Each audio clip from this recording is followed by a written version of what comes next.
Hey, what's up, everybody? Today's video, I'm going to be making a flask for sand casting. This is for a project I'm working on. It's a trench knife, and it's going to have a cast brass handle, and so I needed to build this flask so I could cast the handle out.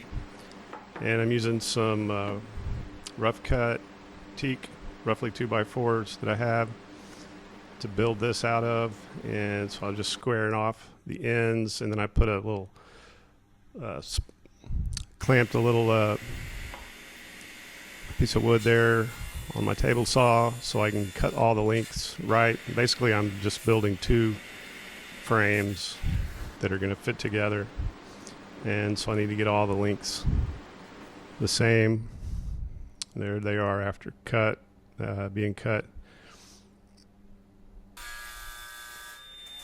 After that, I ripped one edge of each piece so that I could have a flat face that would ride up against the rip vents,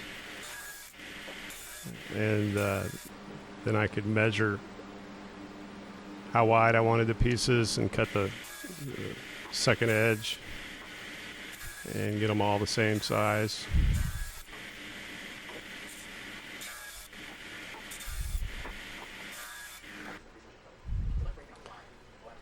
I cut a couple of grooves on the inside.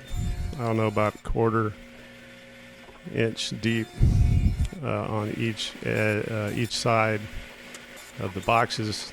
The idea is just to give the sand something to grab onto and to hold onto when I fill these boxes full of sand. So I got all the pieces cut out, and then I marked center line on the ends of each piece so that I could use my biscuit joiner. I cut slots with the biscuit joiner and assembled each box with biscuits and wood glue.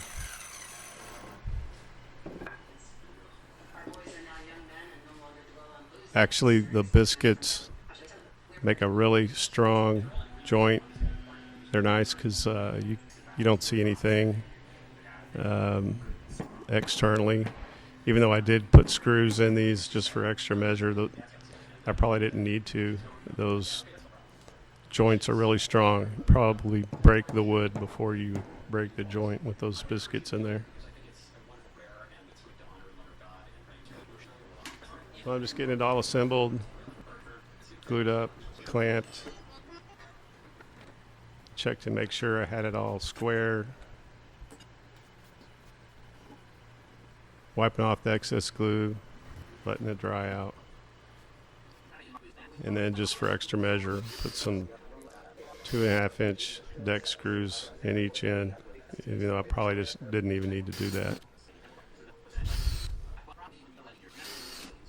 So I had the two pieces built, the cope and the drag, I think is what they're called. And then I just needed a couple of little pieces to work as handles and as guides so that I could put the boxes back together exactly the same as I took them apart after getting my mold and my sand all put in there. You take the boxes apart and need to put them back together. So I built these little guides to go on the outside and attached all of those external pieces with glue and screws. Those are the handles there. And on the sides with the handles, I just put one little, it's about 1x1 piece of wood just attached to the top portion to act as a guide. And then on the other sides, I did basically the same thing, but I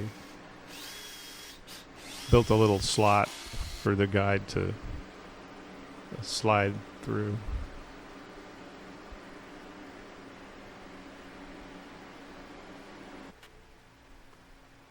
So you can see how that fits together there.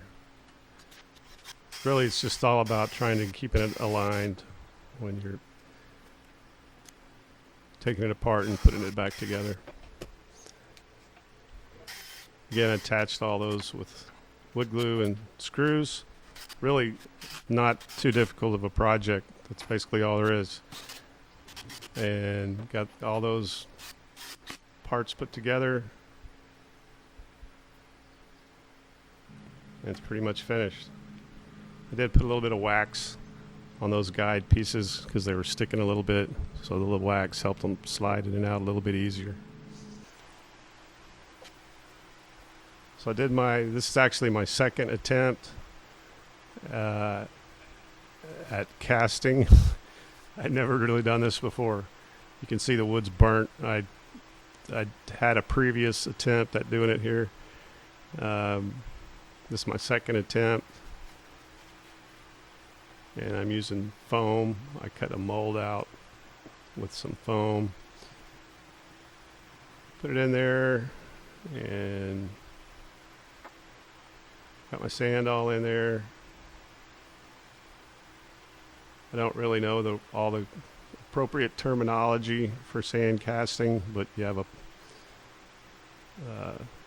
hole to pour and a hole for the gases to escape and vent out, and I think those are called the gating there, where the metal flows down in. And then I tested it out, melted some brass, poured it in the mold, took it out, and it actually didn't turn out too bad on the second go around.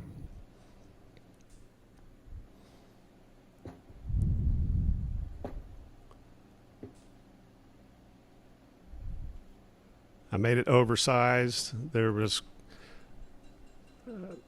a lot of surface imperfections, but I think it's going to end up being all right because I made it oversized what it really needed to be. And you can see it here coming up once I started grinding it and got to